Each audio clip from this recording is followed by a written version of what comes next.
Am I the asshole for suing my girlfriend after she had my 1967 Impala project taken to the scrapyard? I will try to keep this short. I had a 1967 Impala four-door that I bought in February 2019. A couple of months ago, I bought my first house that had a 2.5-car garage. I moved the car in and started tearing it down for a complete restoration. I had the body in one bay and the chassis in another, plus the whole garage filled with parts. About 2 months ago, my girlfriend came to live with me during this whole crisis, and the whole time she has hated that car. She wants to park in the garage, but I have 2 acres of land with a lot of nice places to park under shady trees, or even in the barn if it has to be inside. I told her, tough look, it is my house, and it is not like I can just throw it back together quickly. Anyway, I was out of town for a couple of days on a business trip for the small local company I work for. When I got back, my girlfriend was all smiles, making me food all the time, doing all the chores and all that. I thought maybe she was just happy to have me home. But then I realized that I did not see her car in its usual spot. I asked her where she parked so I could make sure I mow that area and keep it clean, and she said not to worry because she parked in the garage. I asked how, and she told me to go check it out. It turns out that while I was gone, she hired some people to come over and move everything related to that car, including the drivetrain, body, chassis, and all parts, and take it to the local dump or scrapyard. I was absolutely dumbfounded. I had spent over $11,000 on that car, including new parts, services, and the car itself. I told her that I was going to be taking her to court for that, and she brushed me off like I was being dramatic. I told her that it is done between us and to pack her things and leave. I admit I was really angry, but I did end up getting a lawyer, and as I have all the receipts for all that money spent, and I have her on my house's security camera footage, letting the guys in and watching them take it all, I think I can win. Her family and friends are absolutely blowing me up, saying it's just a stupid old piece of junk and that she cannot pay back all that money I spent and that I should just let it go. But I have been putting all my time, effort, and money into that car for 1.5 years now, and if I'm not going to get justice for what she did, I will be damned.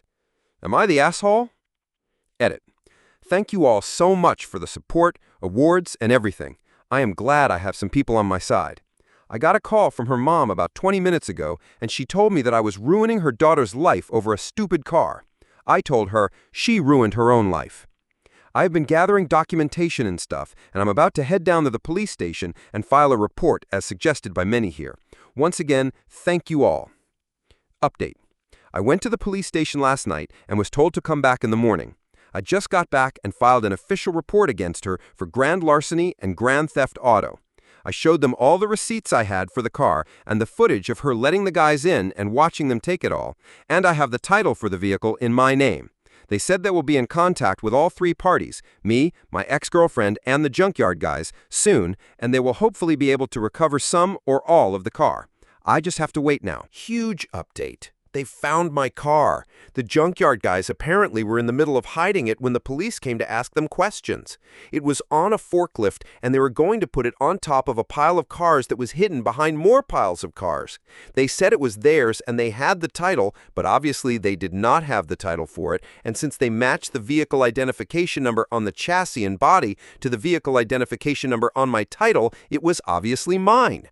I know at least one person there has been arrested. I think he was in the camera footage I talked about earlier, but I do not know if it was the boss or whomever or even his specific charge.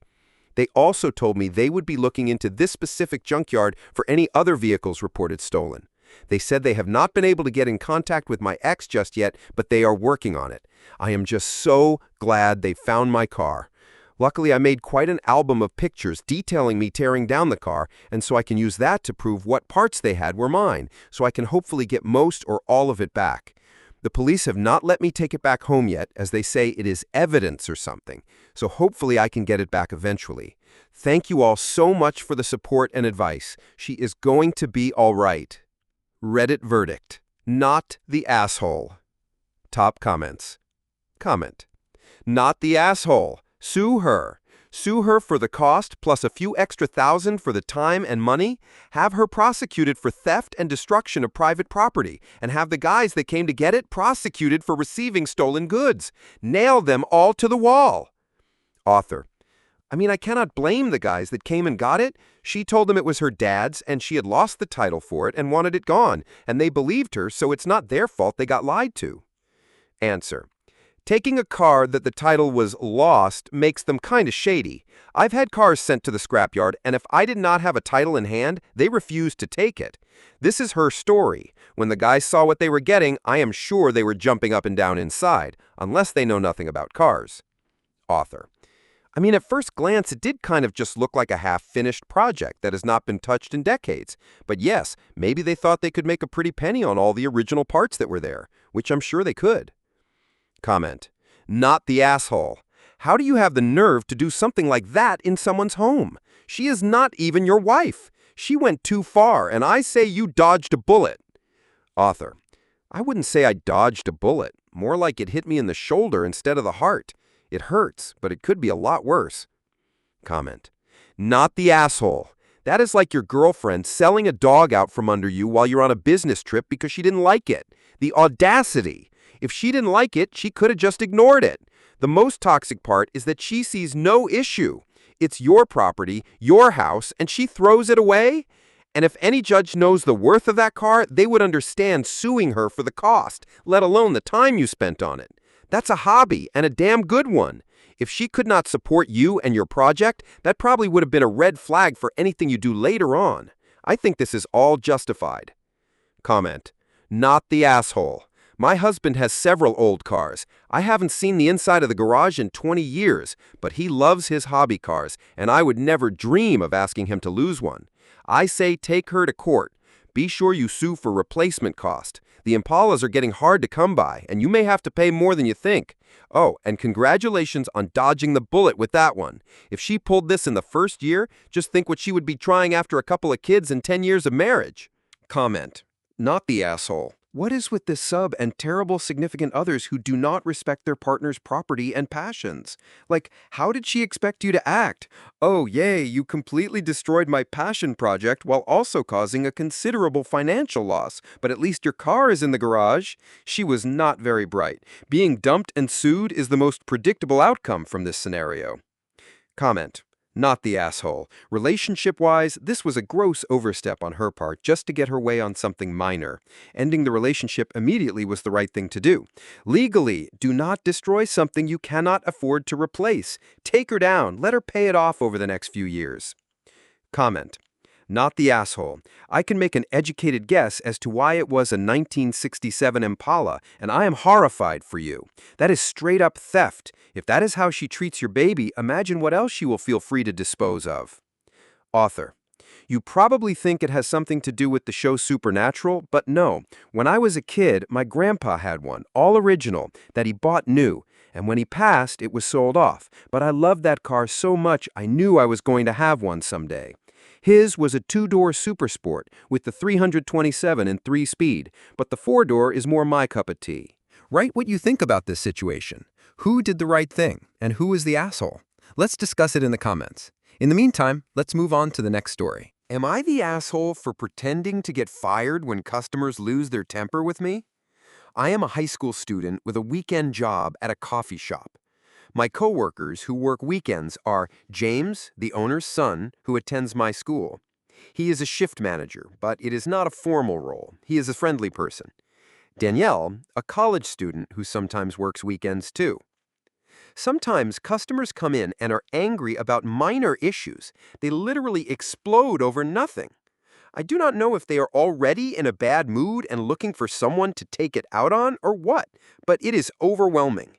How sad must you be to be a grown man taking your anger out on high school and college students? James and I were joking about having a little fun with them and hopefully getting them to stop bothering us. One day, I was at work, and a man was upset about how we do not make the coffee hot enough, which I could not do anything about because I gave it to him directly from the machine. James came in and said, "Sir, is there a problem here?"